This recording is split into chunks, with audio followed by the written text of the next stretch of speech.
All right, let's jump over and talk about the Broncos and the Steelers, both teams that we saw play on Monday night, and not each other, but, reminiscent, being able to think through what those teams looked like. This could be another very sloppy game. Lots of sloppy games on the slate this week, with the Bears, Giants. We just talked about the 49ers and the Jets. I think this could be another really sloppy game. So those games that have really high valued fantasy assets are going to really stand out, I think, this week, because we have a lot of lower scoring potential games here. So right now, this one is one of the lower over-unders on the week, 41. The Steelers are slated to win this one by 7.5. Broncos defense still looked really good even without Von Miller. AJ Bouye is going to miss this week as well, so that might hurt their corner situation, their secondary, but still a pretty good front seven there. And the Steelers were absolutely swarming the Giants last week, so I fear for Drew Lock this week. He may regret having to play this game, especially in Pittsburgh. I mean, this is going to be a very ugly situation for the Broncos. So looks like Cortland Sutton is trending to play. If Courtland Sutton plays, we saw Darius Slayton still be able to go off in that game against the Steelers last week, so I would still be comfortable starting Sutton if he plays. If he doesn't, I'm probably not going to jam Jeudy into my lineup. He looked okay last week, but he did have quite a few rookie errors, drops, just being in the wrong position there. So probably going to wait it out on Jeudy until he shows us that he's actually worth a start. Noah Fant is a smash start. We saw Evan Ingram choke a lot last week, but it wasn't by nature of the Steelers' defense being good. It was just Evan Ingram messing up.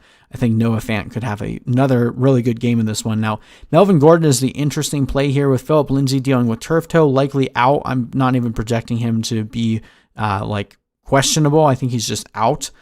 But going against the Steelers that just withheld Saquon Barkley to 6 yards, I'd be very hesitant to start Melvin Gordon in this one. If you have a better option, then probably is going to be better to go with that pivot option. I think right now we have Gordon ranked somewhere in the mid-20s, so he could still have a decent game. He could still find a way to squeeze out some work in the passing game and potentially get a touchdown, but Melvin Gordon is not someone that I am looking to throw in my starting lineup this week, and no way we're starting Drew Lock or Royce Freeman.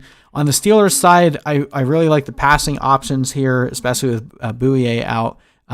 Juju Smith-Schuster was dominant on Monday, and then Diontae Johnson had a bad game, but he still saw the majority of the targets there, 10 targets, led all pass catchers in Pittsburgh. So I'm comfortable with starting both Juju and Diontae Johnson, and the Steelers defense is definitely a great play this week.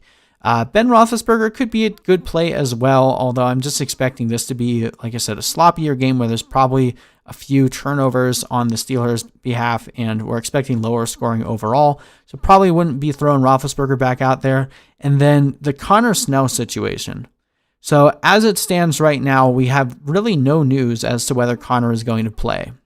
If I had to guess, just based on our history with Connor, knowing how he typically takes a little bit longer to recover, he's probably not going to go. And even if he does, I mean, Connor, I can't even remember the amount of times that Connor started a game when he was hurt and played for like a series or two, got hurt again, and then was out for the rest of the game and just completely dudded your fantasy team. So even if Connor plays this week, there's no way I'm comfortable throwing him into my starting lineup. And then with Snell, he's more interesting, obviously, if Connor is out, but the Broncos were able to, they slowed Derrick Henry down. Derrick Henry did not look great against the Broncos, even though he put up 100 yards. He had to do that on 31 carries. There were a few plays that they completely blew Derrick Henry up. So I'm not sure that Benny Snell is going to really have much room to run against the Broncos, and if Connor plays, there's just no way that I'm trusting either of these guys in my lineup. So they're going to be pretty pressed down in my rankings as the week goes on. And then we're not going to start any of these other options here. Maybe Ebron has a touchdown in this one, but he did nothing against the Giants after talking up a good game about how he was going to be super involved. So pretty much this is pretty straightforward. We're going to start our studs here and try to pivot off of the murkier situations. But I have the Steelers winning this one in a low-scoring affair. 18-13 is my projection. Steelers by 5.